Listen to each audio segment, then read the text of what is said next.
السلام عليكم ورحمة الله وبركاته. أهلا وسهلا بكم على قناة حلاوة أكلنا مع ندى الحديدي. النهاردة هنعمل مع بعض حاجة كده، يعني ممكن أقرب ما يكون من الفطير. حاجة طعمها حلو جدا جدا جدا جدا وهتعجبكم إن شاء الله. تعالوا نشوف مع بعض المقادير بتاعتنا إيه. يلا بينا.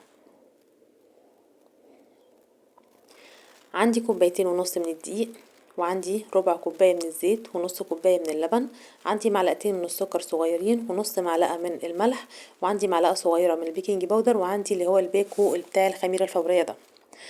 هنجيب دلوقتي الدقيق بتاعنا وهنشيل الحاجات الحلوة دي بعيد شوية كده عشان نوسع لنفسنا. هننزل عليه بمعلقتين من اللبن البودر، هيعزز الطعم وهيديكي طعم حلو جدا. هنحط كل المواد الجافة بقى مع الدقيق زي ما انتم شايفين، وهنقلبهم تقليبة لذيذة. وبعد كده هنروح نجيب اللبن وهنجيب الزيت وهننزل فوق الدقيق، وبايديك الحلوين يا ست الكل، وتبتدي ان انتي تعجني العجينه بتاعتك. بصوا بقى، انا لما ملمس العجين نفسه في ايديا بحبه جدا، وبحس كده فيه بركه في البيت. ولما احط العجين في الفرن ويطلع الريحه بتاعه الخبز، مش عايزه اقول لكم بحس بفرحه فظيعه، والريحه بتبقى حلوه جدا. بصي بقى يا ست الكل، لو لقيتي العجينه بتاعتك ناشفه قوي معاكي فممكن تزودي لها شويه لبن. لقيتيها سايله معاكي ممكن تزودي لها شويه دقيق. تمام كده.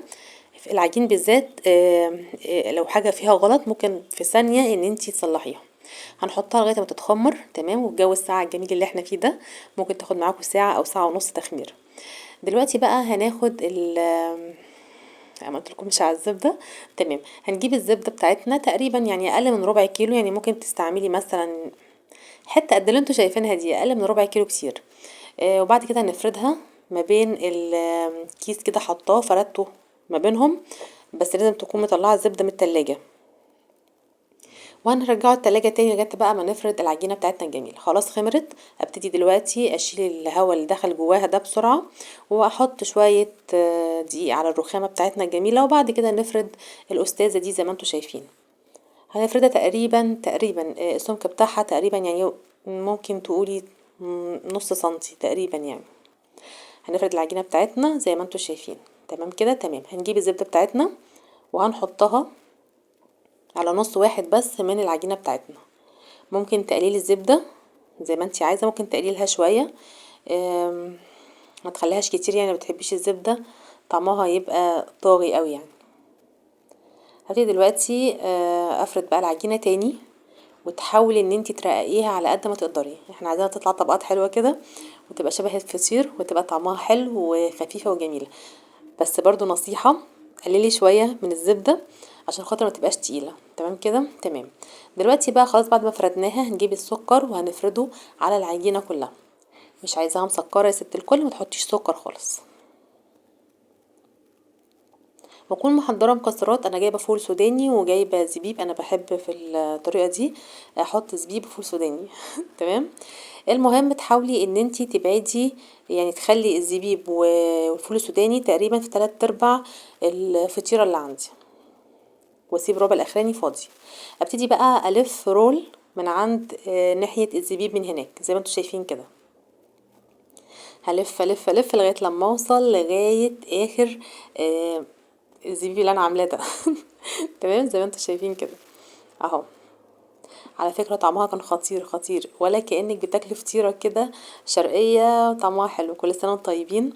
بمناسبة ان خلاص 2023 داخلة علينا، ويا رب تكون سنة سعيدة علينا يا رب، ومليانة بالفرحة والسعادة والأمل.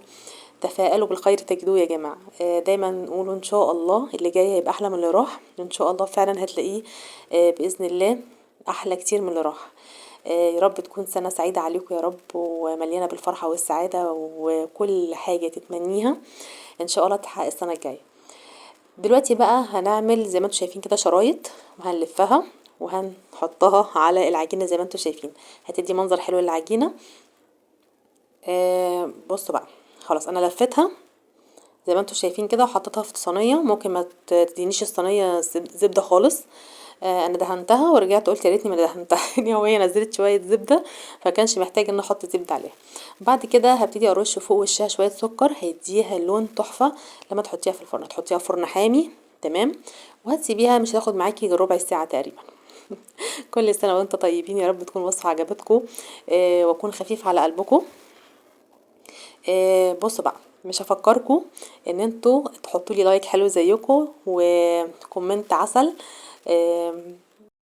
ويا ريت يا ريت لو هتشتركي عندي في القناه وعجبتك قناتي، يا ريت تبعتي لي اسمك في كومنت عشان ارحب بيكي المره الجايه. عايزه اقول لكم يا جماعه الوصفه بجد لذيذه جدا، وبالذات بقى الشرايط اللي فوق دي جت مقرمشه وطعمها تحفه.